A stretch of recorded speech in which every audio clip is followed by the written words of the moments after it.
Kıymetli dostlar, Peygamberimiz sallallahu aleyhi ve sellem şu anda kullandığımız takvime göre, miladi takvimine göre 5. yüzyılın ikinci yarısında 571 yılında Arap Yarımadası'nın en önemli bölgesi olan Hicaz bölgesinde dünyaya gelmiştir. Hicaz bölgesi Mekke, Medine ve Taif'i içine alan bir bölgedir. Peygamberimiz Aleyhisselam da bu şehirlerin en önemlisi olan Mekke'de dünyaya gelmiştir. Hicaz, Kızıldeniz'in doğusunda, kuzeyinde Ürdün, güneyinde Yemen, doğusunda da Neşt çölleri ta Irak'a kadar uzanır. Peygamberimizin doğduğu Mekke, Hicaz bölgesinin en önemli şehridir. Çünkü Mekke'nin içinde Kabe yer alır. Kabe, yeryüzünde inşa edilmiş ilk mabethanedir. İlk ibadet yeridir. Burayı Hz. Adem'in inşa ettiği rivayet edilir. Ama Nuh tufanı ile beraber Kabe kaybolmuş. Hz. İbrahim ve Hz. İsmail tekrar onu inşa etmişler ve insanların hizmetine sunmuşlardır. Kabe Araplar için kutsal bir yerdi. Bundan dolayı yılın belli aylarında Mekke'ye gelir, hacı olmak için Kabe'yi tavaf ederlerdi. Kabe'nin bir diğer adı Beytullah'tır. Allah'ın evi anlamına gelir. Yani Allah'ın evi Beytullah diye anılır. Tabi Kabe'nin Mekke'de olması Mekkelileri ayrıcalıklı bir konuma getiriyordu. Ayrıca Zemzem suyu da Mekke'de bulunuyordu. Zemzem suyu bir ara yeri kaybolmuş. Peygamberimizin dedesi Abdülmuttalip bir rüya görüyor ve onun yerini kazarak tekrar Zemzem suyunu ortaya çıkarıyor. Tabi Peygamber Efendimizin doğduğu çevreden bahsederken en önemli olaylardan bir tanesi fil vakasıdır. Ebrehe Yemen valisidir.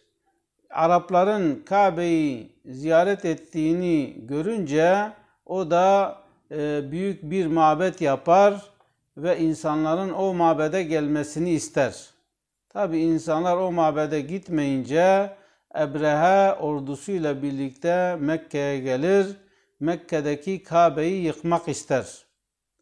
Mekke'ye yaklaştığında Mahmud diye bir fili var. En güçlü fili.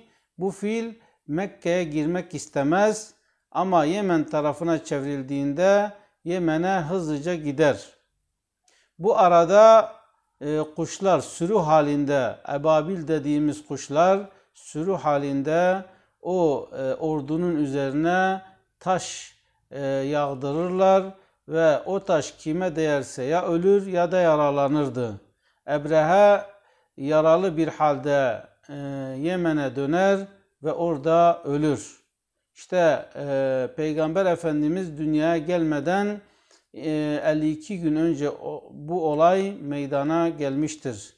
Peygamberimizin doğduğu çevrede putperestlik yaygındı. İnsanlar putlara ibadet ediyorlardı. Tabi putperestlik nedir? İnsanların Allah'a şirk koşmasıdır. Allah'ı tanıdıkları halde putları Allah'a aracı kılıyorlardı. Allah'a denk kılıyorlardı.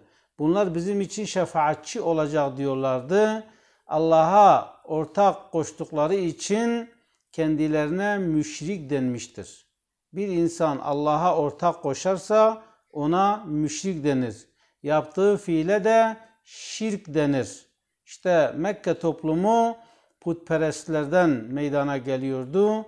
Tabi onlarla beraber mesela Medine'de Yahudiler de yaşıyordu. Medine'de 3 Yahudi kabilesi vardı. Beni Kaynuka, Beni Nadır ve Kureyza Yahudileri. Bu Yahudiler, bir de Hayber Yahudileri, o bölgede, Hicaz bölgesinde Yahudiler de yaşıyordu. Bir de Hristiyanlar da yaşıyordu. Necran Hristiyanları ve başka Hristiyanlar.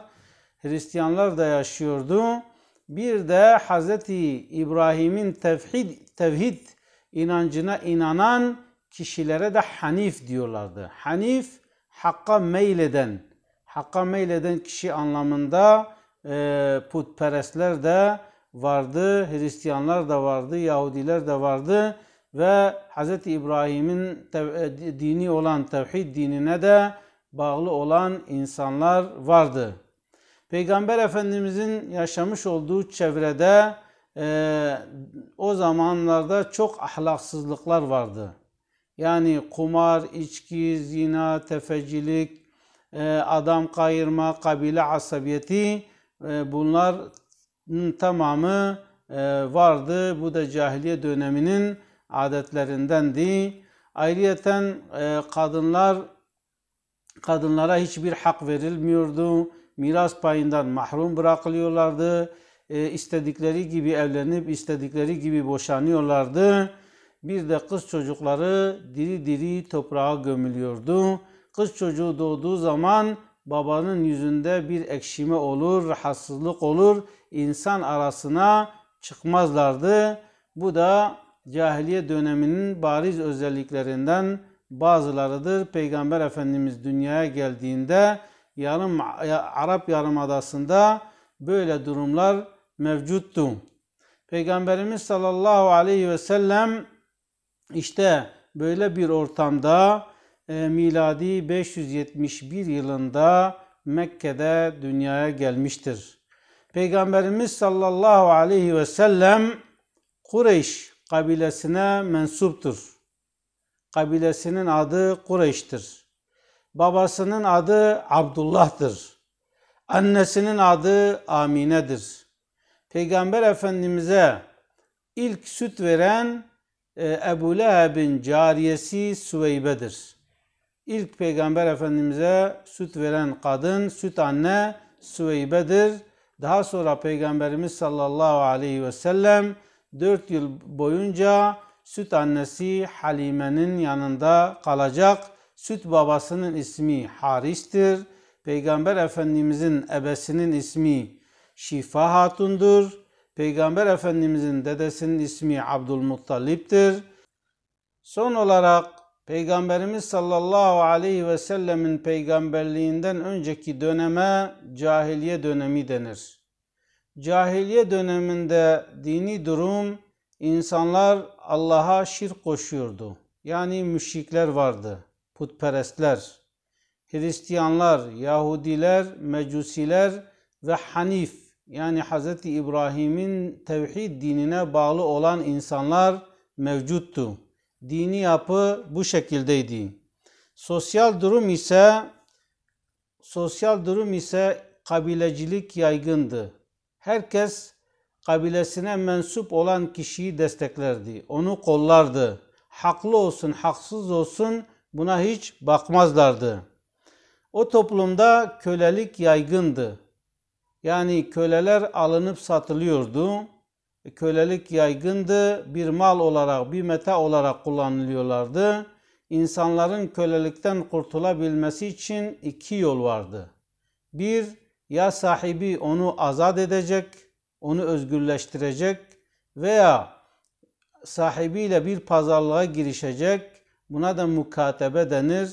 Yani bana şu kadar para getirirsen seni serbest bırakırım deyip o şekilde özgürlüğüne kavuşanlar vardı. Bu köleler özgürlüğüne kavuştuğunda da bunlara mevali denirdi. Bir de kadınlara ve kız çocuklarına kötü muamele yapılıyordu. Kadınlar meta olarak kullanılıyordu ve cahiliye döneminde eğitim zayıftı. Yani okur yazarlık çok azdı ama yine de vardı. Ama Araplarda sözlü hitabet yani çok güçlüydü. Söz söyleme sanatı çok güçlüydü. Şiirde çok ileri bir seviyedeydiler. Bir de soy sop yani nesep konusunda da çok bilgileri vardı. Arap toplumunda ahlaki durum hile, yalan, zulüm, gasp, fuhuş, içki ve bunların daha fazlası mevcuttu. Ekonomik yapı ise şehirde olanlara hadari, köylerde veya işte çöllerde, çadırlarda yaşayanlara da bedevi denir.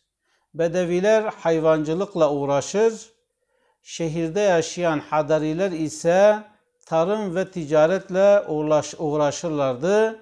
Peygamber Efendimiz dünyaya gelmeden önce cahiliye döneminde Peygamber Efendimizin doğduğu çevrenin durumunu bu şekilde özetlemek mümkündür.